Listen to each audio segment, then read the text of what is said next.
In the Demon Castle, our protagonist reflects on the timeless truth. In every era, justice triumphs over evil.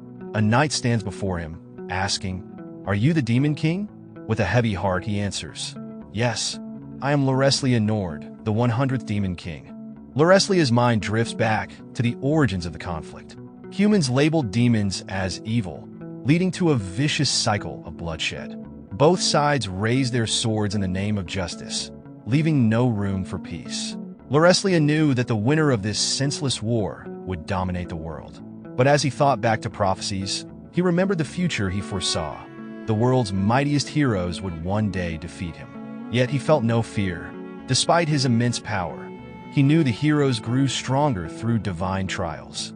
They were prepared for a brutal battle, holding trump cards from gods and spirits. Still, a universal truth remained: justice always prevails, passed down through generations. And so, Luruslia was finally brought down by a hero's blade, wielded by a formidable party, a sword master, Saintus, and Archmage.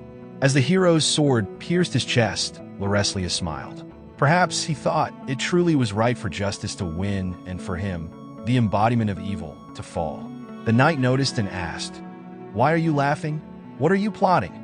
Luruslia, deep in thought, simply replied, "My friend's daughter, Iris, has a birthday tomorrow. I promised I'd visit." Memories of the happy child greeted him warmly. Then, a somber realization washed over him. "The end of demonkind is near," he whispered, his voice cracking, tears falling as he lamented that once their king was gone, demons would be hunted to extinction. Luruslia's final thoughts turned to little Iris, knowing that she too would perish if demonkind were wiped out. The knight, silent and contemplative, watched him. "It seems you weren't lying," she finally said. Luruslia nodded, his voice soft but firm. "Of course not. In the end, I'll reveal the truth. All we've done is kill each other, humans and demons. The church may call us evil, but in reality, we're no different." He urged the knight to witness it herself. Question the church's teachings, see with your own eyes. If you feel anything for demonkind, correct it. Seek a future where both humans and demons can coexist. As his form began to fade, the knight reached out, placing her hand on his shoulder. "I understand," she said, her voice steady. "I'll believe your words and won't discriminate against demons." Luruslia smiled, now realizing that the knight was a woman. It was a strange farewell, but he felt a sense of peace. Just as he began to disappear, he caught sight of a furious Saintus glaring at him, her expression filled with hate. He wondered why, but quickly dismissed it. He was vanishing after all. There was no need to understand her anger. Confident in the future, he faded away, believing all would be well. And so, the Demon King, who had fallen to the hero, vanished. But the story didn't end there. Suddenly, someone called out to him, "Luru." Over and over, the voice stirred him from his deep sleep. He slowly opened his eyes to see a smiling lady hovering above him. "Finally, you've opened your eyes," she said, greeting him with a cheerful, "Good morning." He blinked in confusion, realizing the woman before him was human. Panic set in as she reached for him, but to his shock, he saw a tiny, childlike hand in front of him, his own hand. The woman gently lifted him, cooing, "You're such a good boy." Startled, he tried to stop her, but it quickly dawned on him. This woman was his mother. A warmth enveloped him as she held him close, reassuring him that breakfast would be ready soon. In that moment, he felt an unfamiliar but comforting sensation. Even though Luru knew he had to focus, his newborn body was betraying him, and he felt himself fading into unconsciousness. He couldn't believe it. Reincarnation, the circle of birth and death, was a myth his demon tribe always spoke of, but he never imagined he'd experience it firsthand.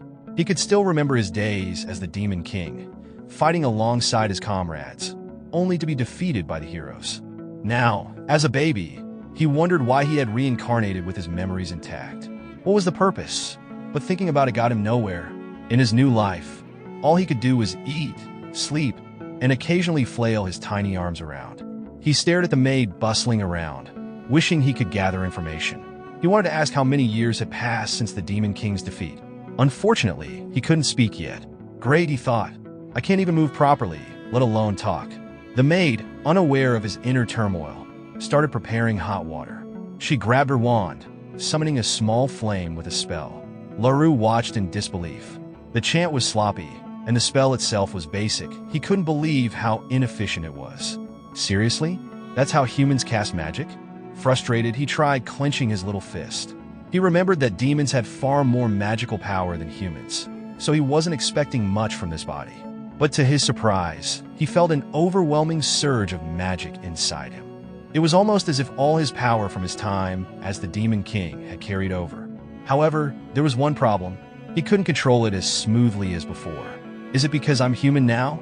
He wondered, or maybe it was because his body was still underdeveloped. Either way, he knew he needed to train his new body if he wanted to regain his strength. As the maid left the room, Luru realized something crucial. Without his power, he'd be just as helpless as before. He wouldn't let that happen again. This time, he'd make sure to protect himself, no matter what.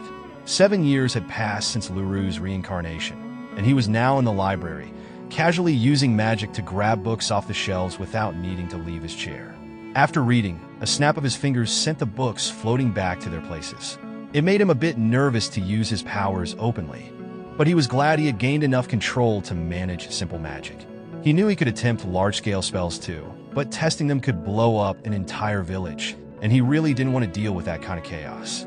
As he walked around the library, Luru reflected on what he'd learned since his defeat. The most startling revelation was that several thousand years had passed, explaining why the world had changed so much. He had just finished another book when his mother called out to him, finding him surrounded by piles of old texts.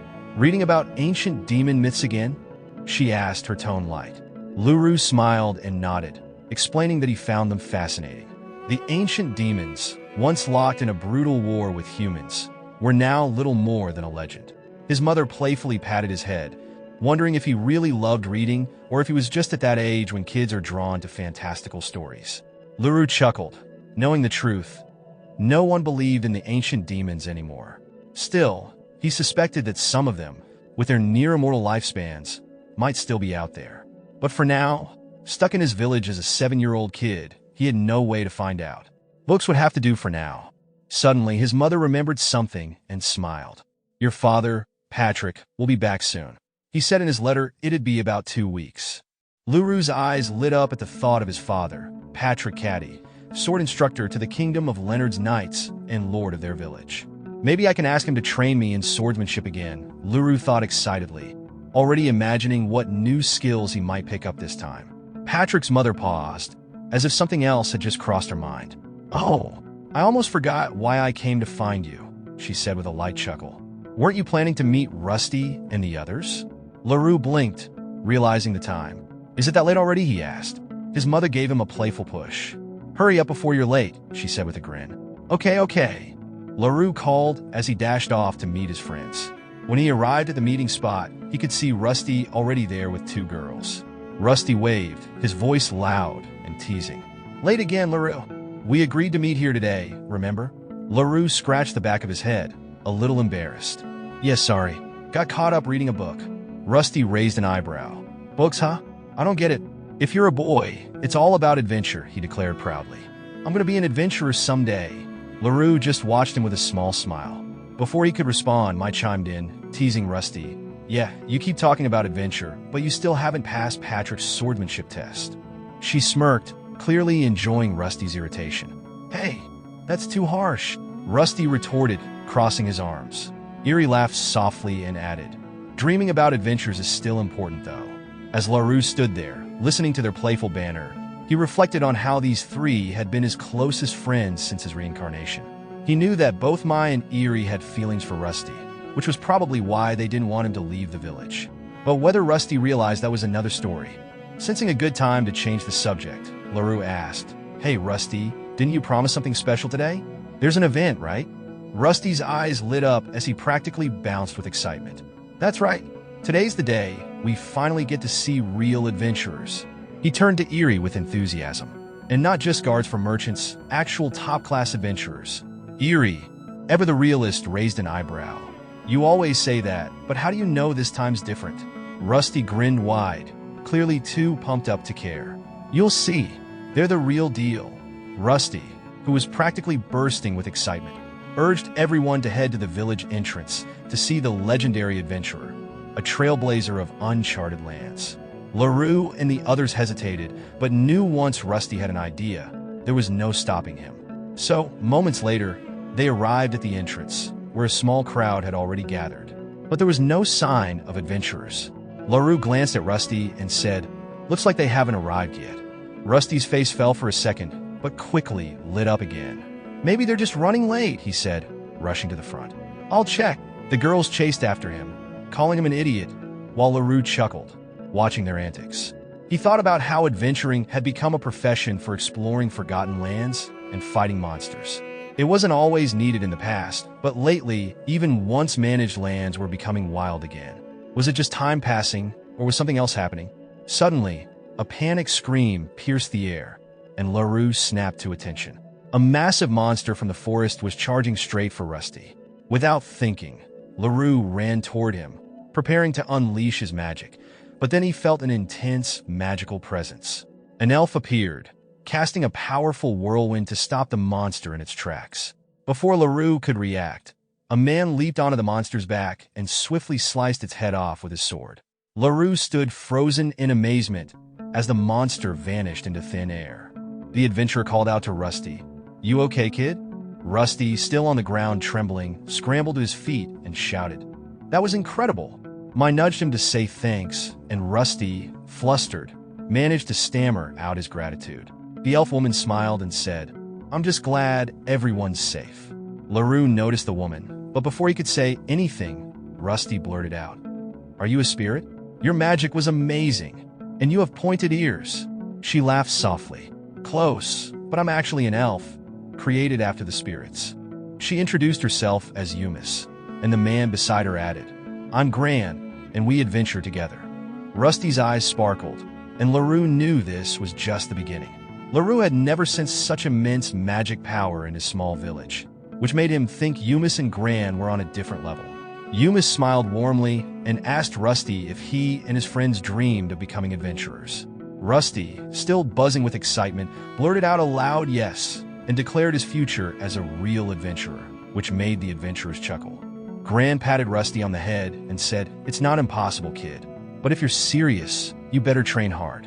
Adventuring without skills? That's just asking to get killed." Rusty eagerly nodded. "I will. I promise." Gran laughed. "Good answer. You've got potential." He then asked Rusty to show him to the village inn, and Rusty happily agreed, leading the way with uncontainable excitement.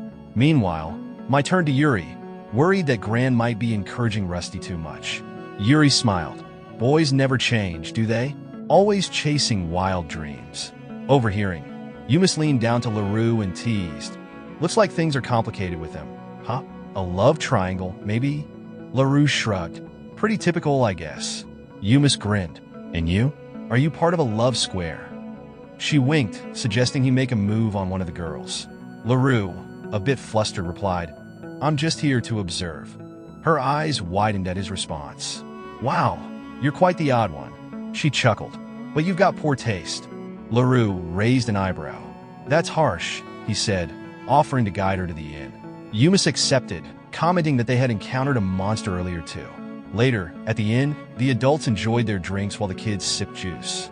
Gran began telling tales of their adventures, mentioning they recently explored nearby ruins. Yumis slammed her mug on the table and interrupted, laughing. Gran's leaving out the part where he insisted on joining a fighting tournament last time, and I had to save him from his own mess. Luru looked at Yumis, amused by how quickly she had gone from saying she was tired to slamming down her drink with full energy.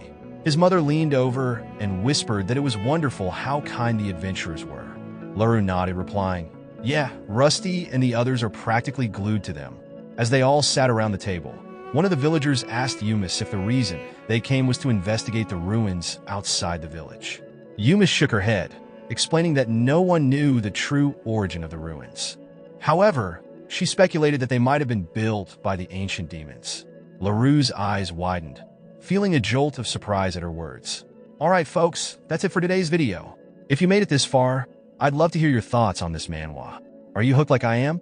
Let me know in the comments if you want me to keep this series going. Drop your thoughts and hit me up for the next part. Thanks for watching. If you're new to my channel, please subscribe, like the video, and I'll see you in the next one.